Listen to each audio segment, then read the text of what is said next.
troisième élément pédagogique, c'est l'appel à l'action. Tu vois, Mmh. c'est la différence avec le système scolaire. Le dernier élément, c'est la conclusion. Mmh. Non, là, c'est l'inverse. Le cours est fini, quel qu'il soit d'ailleurs sur internet, là, on parle de cours de tennis, Ouais. c'est un appel à l'action. Aujourd'hui, on a vu ça, on rappelle ce qu'on a vu, et on échange et cetera, et maintenant, il faut voilà, je vous demande de faire ça et si vous faites ça, vous allez voir, vous allez obtenir tel résultat. Pour y arriver, je vais vous donner 3 clés. Donc ça, je l'explique dans une formation gratuite, que je Ouais. donne en neuropédagogie, donc je ne vais pas m'étendre, mais je vais vous donner 3 clés ou une clé. La clé, c'est, j'invente là, selon le thème, ça va être, de vous coucher, boire un verre d'eau avant de vous coucher. Peu importe, voilà, je dis quelque chose de basique, mais terminer sa leçon, son cours avec un appel à l'action, Mmh. ça va rappeler ce qui s'est passé, ça va motiver le joueur et ça, c'est vraiment important et ça va l'inciter à faire des choses en dehors Ouais. de la seule leçon. Mmh. C'est aussi là que qu'on progresse. Mmh. C'est pas que pendant l'heure et demie. Donc ça, c'est un élément aussi important. Donc c'est encourager, comme je viens de dire, Mmh. motiver et c'est aussi avoir ce que j'appelle, alors le mot peut paraître un peu comme ça pompeux, plan d'action. Mmh. Voilà, un plan d'action, mais encore une fois, quel que soit le niveau, même au niveau amateur, quelqu'un qui aurait, 55 ans, qui commence le tennis, il a des objectifs, il vient pas pour rien. Ça peut être un objectif de pur plaisir, de pur peu importe, Ouais, ouais. mais voilà, d'avoir un plan d'action. Ce qui permet, plan d'action égale brief, de pouvoir débriefer. Mmh Parce mh. que beaucoup d'entraîneurs, de coachs débriefent et le seul problème, c'est qu'il y a pas le brief avant. Ouais. Donc tu débriefes quoi? Tu débriefes dans le vent, quoi. Mmh. En fait, c'est ceux qui débriefent sur rien, et souvent, ils vont justement, bazarder leurs propres émotions. Mmh. Parce que je parle là d'entraîneurs après un match. «Mais Ouais. tu aurais dû faire ci, tu aurais dû faire ça. Mais là, c'est pas bon, tu as pas fait ce qu'on avait dit».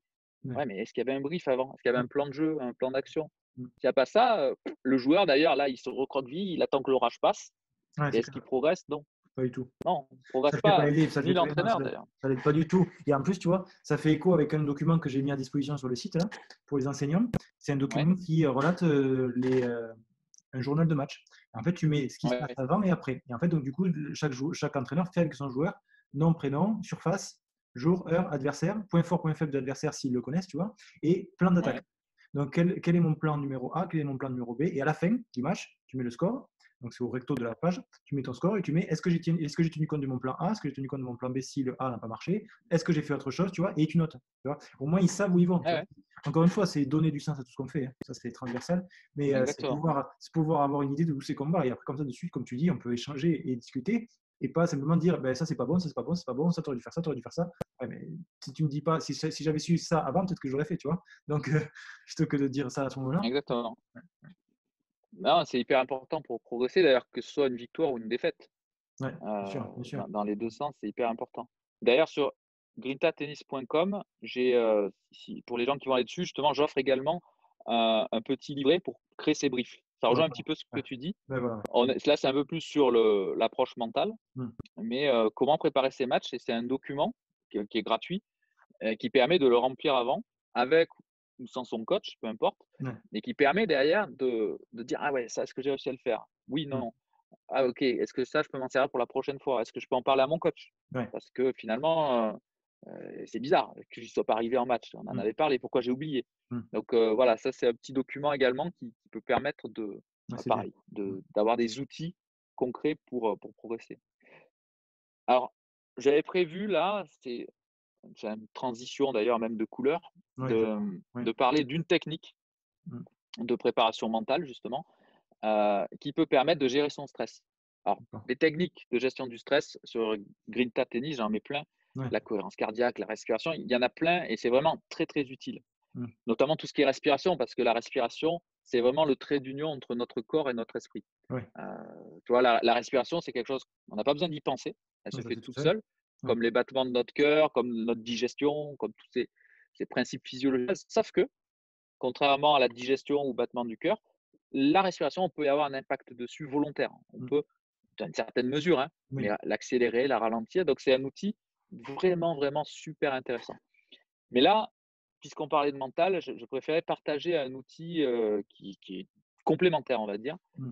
d'ancrage mental pour permettre aux joueurs, alors là, évidemment, ceux qui vont faire un peu plus de compétition, Mmh. d'avoir des repères pour progresser et surtout pour être performant au moment où il faut l'être, c'est-à-dire Ouais. en compétition.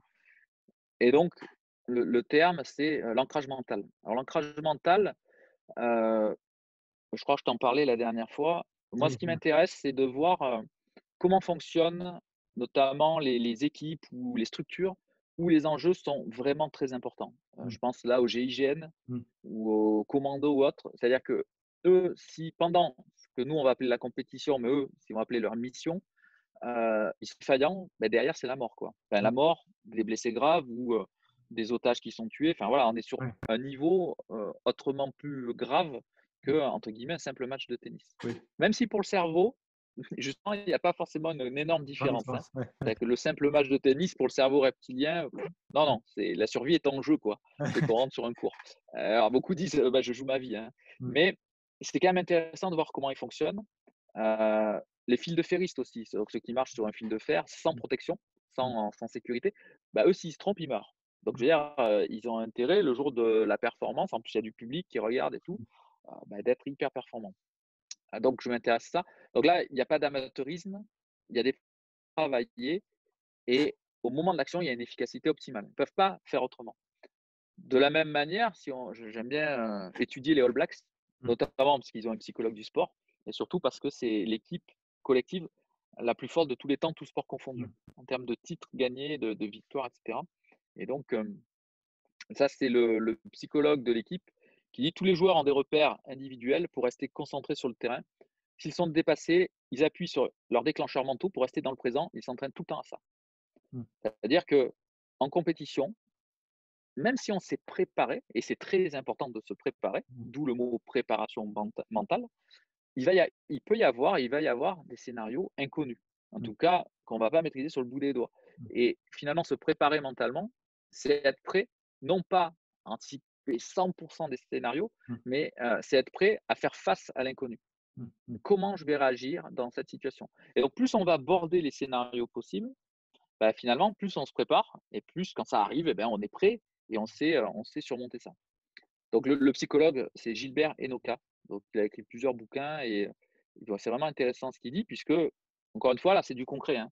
C'est pas, on a des exemples concrets de l'équipe quand elle l'avant-dernière coupe du monde en finale, ils se font remonter, alors j'ai oublié leurs adversaires, je sais plus si c'est l'Australie ou l'Afrique du Sud, mais ils mènent les All Blacks et puis ils se font remonter. Mais ils sont à 2 doigts d'être menés et mmh, là, on sent qu'ils prennent l'eau et ça dure pas longtemps et on voit chaque joueur sait ce qu'il a à faire. Alors mmh, c'est un sport collectif, mais ça doit faire écho à beaucoup de joueurs. Je mène au score, puis l'autre revient et enchaîne les jeux. Heu, OK, là j'ai pris un petit peu l'eau, mais beaucoup, boivent la tasse et puis le match il est plié.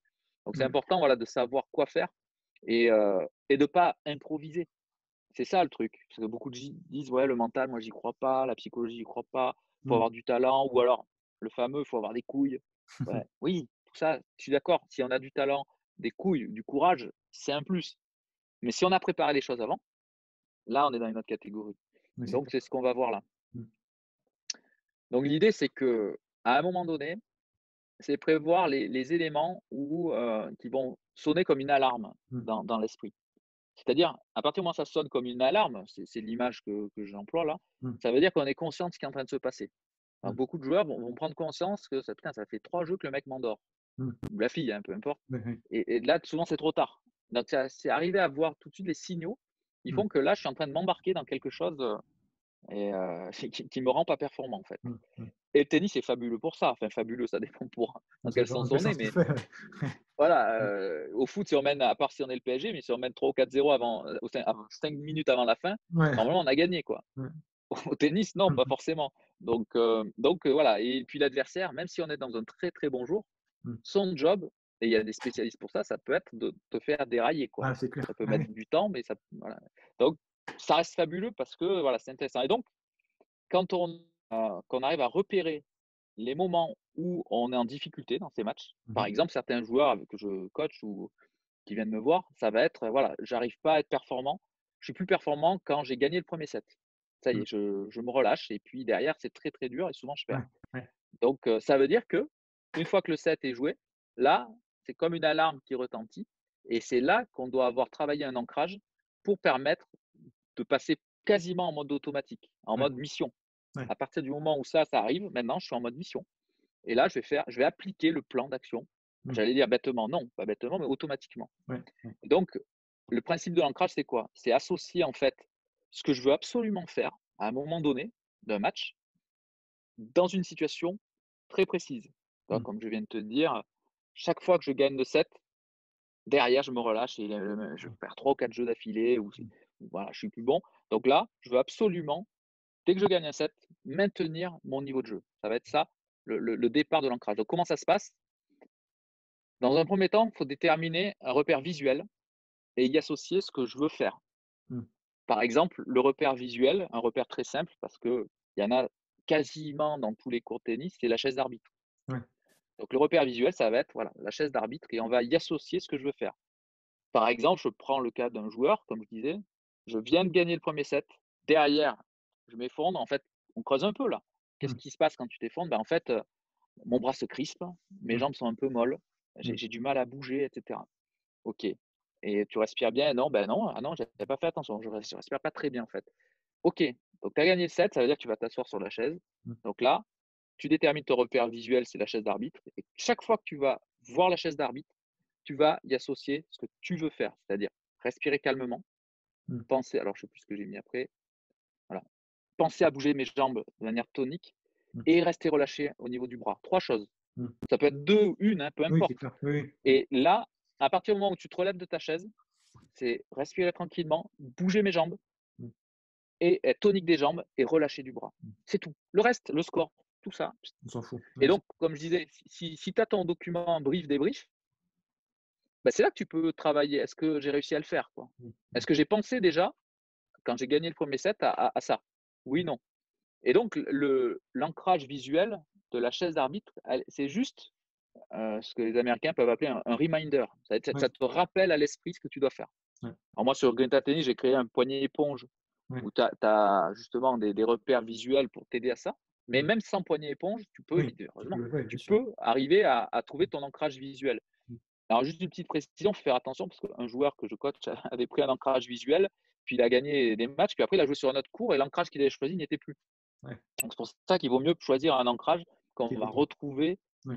voilà, tout le temps. Donc mais enfin après chacun est libre. Ça peut être les chaussures, de quelqu'un, enfin peu importe quoi, hein, Oui, oui. un panneau publicitaire, voilà, mais l'idée, c'est vraiment de déterminer ça, d'y associer exactement ce que je veux faire et rester simple. Mmh. Allez, de 1 à 3 choses et utiliser ce repère comme un déclencheur. Mmh.